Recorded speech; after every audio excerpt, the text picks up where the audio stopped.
Assalamu alaikum wa rahmatullahi wa barakatuh. It's a pleasure to be with you in this distinguished symposium. This is Mitkees, an EdD candidate at University College London. And this is Dina El Odessy, a DPhil researcher in the University of Oxford. So today, along with my colleague Dina El Odessy, we will be presenting the Facilitator as Muraby, exploring the teacher-student relationship in light of a holistic learner experience framework in an Islamic university in Egypt. So we will be embarking on a research journey through the reflections of a university professor and the reflections of his students. The outline of our presentation today will be looking at this new learner experience framework, first framework, and humanizing learning, the holistic view of the learner, taking a glimpse of the literature review, methodology, findings, and ending by the conclusion. So central to first framework is learner experience. As we can see here on the screen, how learner experience influences both design and facilitation, moving from content curriculum to learner experience design. And on the other hand side, moving from lecturing to teaching to learner experience facilitation. First framework is built on top of learner experience, providing a learner experience that is both active and deep, and they go hand in hand together, where the active aspect involves engagement, participation, involvement, motivation, attention, the social aspect, interaction, and the deep aspect involves the whole human, understanding, deep meaning, transformation, application, and reflections. First framework is grounded on the work of many educators. For example, the work of John Dewey, Experience and Education, Experiential Learning, the work of Michael Fullan, his new pedagogies for deep learning, among many others. So just to get a closer look about what first framework is. First framework is comprised of 5 main domains: focusing on learner behaviors, interacting within positive group dynamics, reviewing activities, sequencing within the session flow, transforming learning into performance. It's a framework that mobilizes action through key principles, where each of these domains encompasses 3 main principles. But for the sake of the time of our presentation, I'll just give you a glimpse of what each stands for. So F stands for focusing on each individual learner's needs while trusting the learner and what he or she brings to the learning experience. Interacting within positive group dynamics, ensuring a positive, safe environment within the group learning process. Or reviewing the learning activities, where learning happens through reflection after activities in active, deep experiential learning.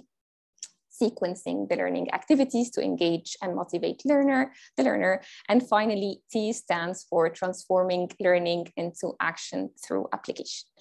So throughout our study, we will look at how experiencing and living first framework in a learning journey, the professor is able looking at how the professor is able to bring this into his teaching setting, how first framework has the potential to humanize the education machine, humanizing the education journey, to reclaim back what it means to have a real student-teacher, teacher-student interaction, teacher-student relationship, reclaiming the role of tarbiyah and the Muraby back again.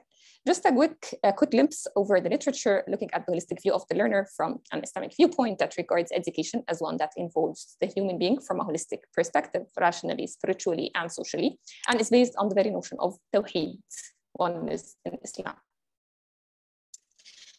Imam Al-Ghazali describes the teacher as one that would advise students generously, look at the desires and interests of the learner, and be patient, kind, friendly, and gentle.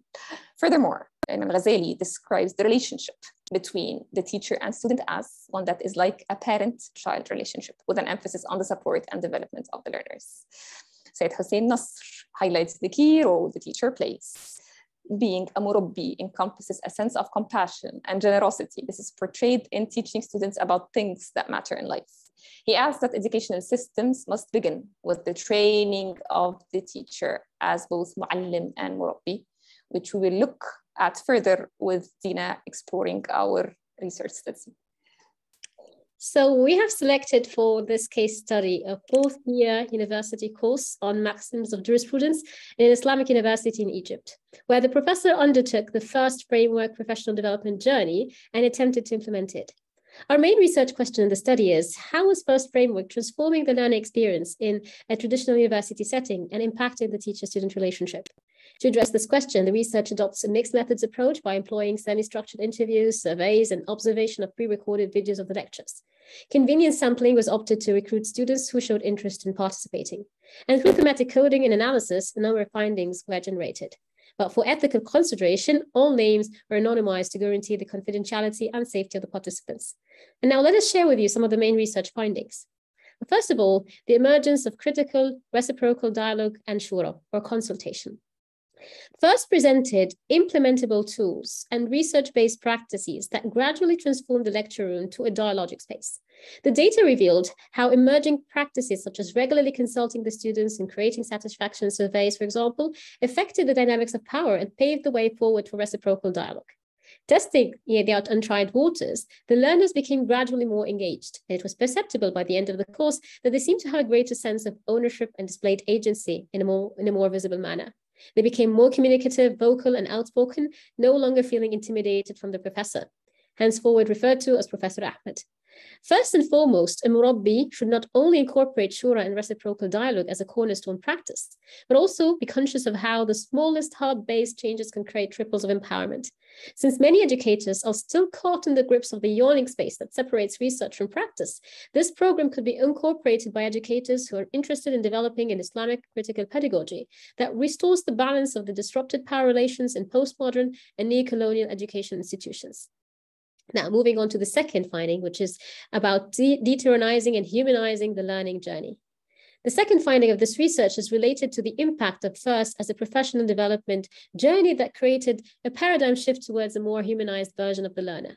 Professor Ahmed confessed to us in a self-reproaching honesty how he re-envisioned the students, describing that, quote, he did not have mercy upon any student who did not respond to his questions correctly, and there was no opportunity for anyone to talk, unquote.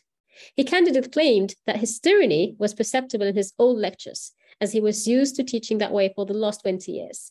However, it seems that the new humanized way of learning was also unmistakable by the students, as one of them poignantly proclaimed, the student in this course is treated as if he was a human being. And those two simple conjunctions put together, as if, speak volumes. Indeed, the data revealed some fluctuations that took place as Professor Ahmed oscillated back and forth between repressive and empowering practices.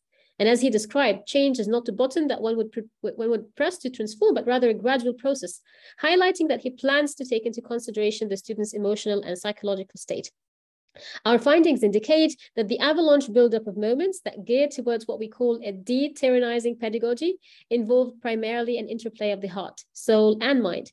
We argue that upholding this holistic and humanized vision is one of the main pillars that enable educators to create transformative learning experience. And this brings us to the third finding, the Muraby and the pedagogy of love as a prerequisite to transformative education. Now, emotions have a powerful impact in mobilizing students' agency, focus, and interest. And the association between emotions and academic achievement was a recurrent theme, as some of the student codes demonstrate. One student directly rationalized the importance of love and mutual respect and said that if students love the professor, they'll be keen to attend and focus during the lecture. Words such as love, respect, advice were repeated among others, and it was not surprising that the students chose such values as the pivotal defining characteristics that should be available in any professor.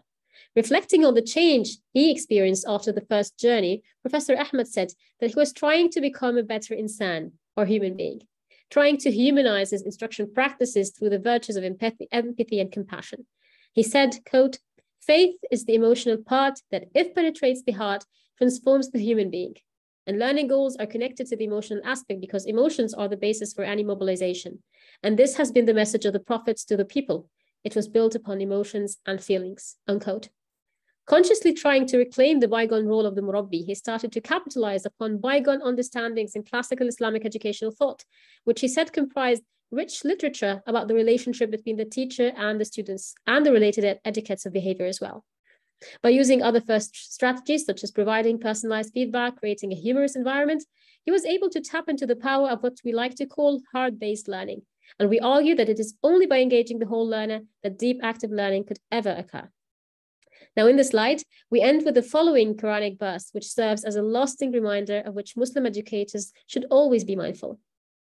It is out of Allah's mercy that you, O Prophet, have been lenient with them. Had you been cruel or hard-hearted, they would have certainly abandoned you. So pardon them, ask Allah's forgiveness for them, and consult with them in conducting matters. Surah Al-Imran. The centrality of merciful compassion and love in both Quranic and prophetic pedagogy should be hence brought back again to the forefront of the educational discourse.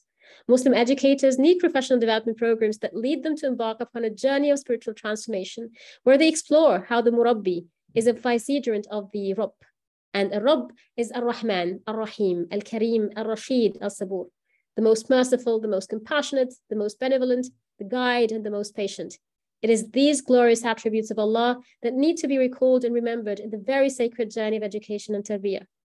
Thank you very much for your patient listening, and we look forward to communicating with anyone who's interested in knowing more about this research. Thank you.